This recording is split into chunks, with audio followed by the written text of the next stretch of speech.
We're back with another one here, this time in regards to that new iPhone 16, the base model that I think is going to be a hit this year since they actually made the chips pretty much uniform across the board. The Pro models do get that A18 Pro chip. However, aside from that, you have now that action button on the side. Camera control is on all of the devices, obviously down to even the base model. The biggest turnoff on this is going to be that 60 hertz display, and I know a lot of people say it doesn't matter until you use a 120 hertz display and then try to go back to this. That is when it becomes an issue. So, having said all that, this is our 48 hours later with the iPhone 16. And I have to say, I am pleasantly surprised with what Apple has done here. As you can see right here alone, the actual screen on this, the display panel on this 16 looks amazing.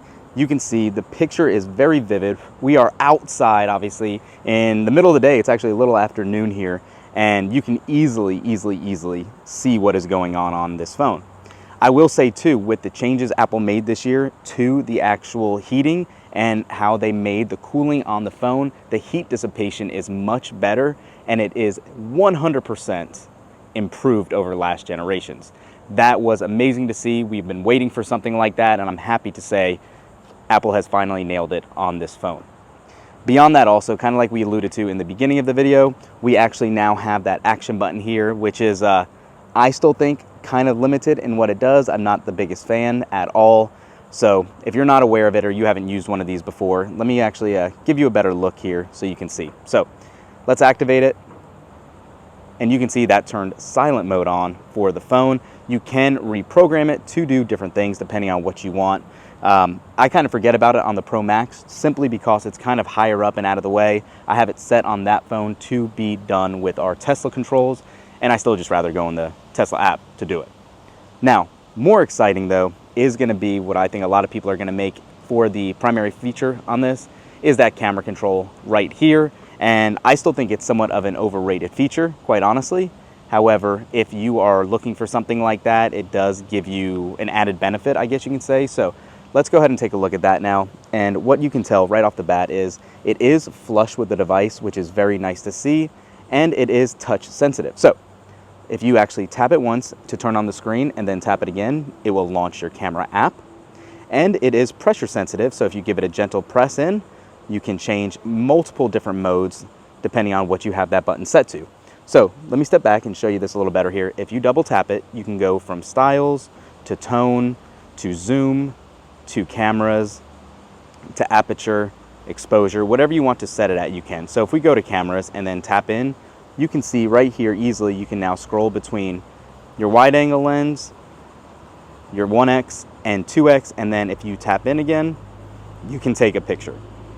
I will say sometimes pressing this in shakes your shot. Maybe it's just me. Comment down below if you guys have that same issue too, but that is the one hindrance I've kind of seen with this so far.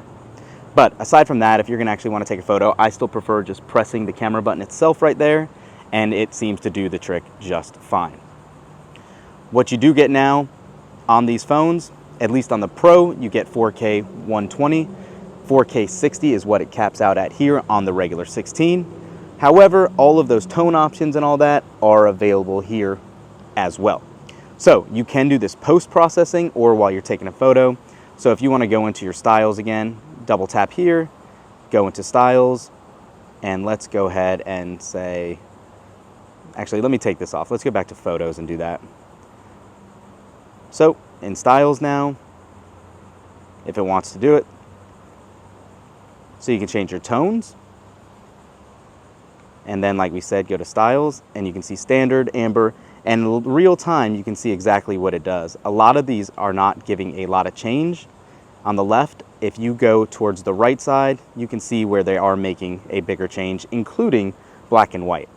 What's cool here too is if you want to go ahead and take this shot right now, you can go into the photo gallery under edit and let this sign me in really quick.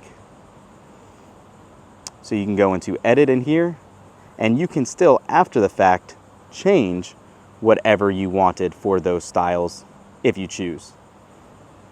And you can see exactly what it looks like. Pretty neat adjustment here, and very cool to see how Apple implemented this aspect. Again, this is all software, but with how well the phone has been working, it has still stayed cool and it still processes super efficiently and quickly. So that's that. One last comparison I do want to show you is a quick side-by-side, just to show you how much of a difference in size the base model 16 is from the Pro Max. And it is obviously substantial, from a 6.1 inch display to a 6.9. Aside from that, everything has been smooth. Gaming hasn't caused any issues, no overheating. It does play at a very high frame rate still, and that is very impressive. So as you can see, again, going back to personal preference, depending on what you're going to use your phone for, you obviously do have here the Pro Max with that third camera and a muted color, or the actual 16 itself with the dual camera setup and a nice assortment of punchier colors this year. Finally, they're a little more saturated.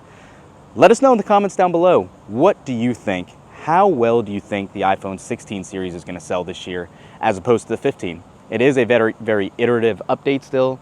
There is still plenty to be desired from them. Hopefully next year's is going to have a ton of changes, but again, that's a year away. That's yet to be seen, and these just came out last week. Thanks for watching, everyone. We'll catch you in the next one. Peace.